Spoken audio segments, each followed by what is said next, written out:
Handa na ang Toronto FC na magpasabog sa pagbubukas ng bagong season ng MLS matapos nilang masungkit ang serbisyo ng Hungarian star na si Daniel Saloy. Kung ano ang kapalit, alamin sa pag-abante ni Fred Rabanal.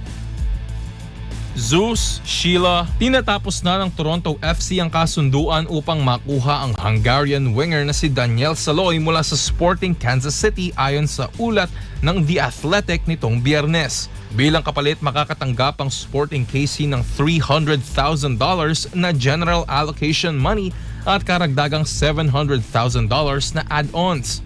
Nilinaw din sa ulat na hindi sakop ng designated player spot si Saloy sa Toronto, isang strategic na galaw para sa salary cap ng koponan. Ang 29 anyos na si Saloy ay may mabigat na record na 54 goals at 32 assists sa 242 regular season matches mula nang sumali sa SKC noong 2016.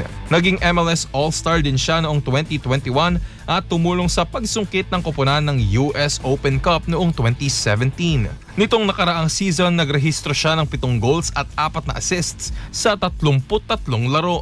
Ang paggalaw na ito ay inaasahang magiging malaking dagdag para sa Toronto lalo't magsisimula na ang 2026 MLS regular season ngayong weekend. Sabak agad sa aksyon ng Toronto FC sa pagbisita nila sa FC Dallas, habang ang Sporting KC naman ay haharapin ang San Jose Earthquakes sa Linggo. Ako si Fred Rabanal, Abante Sports, now na!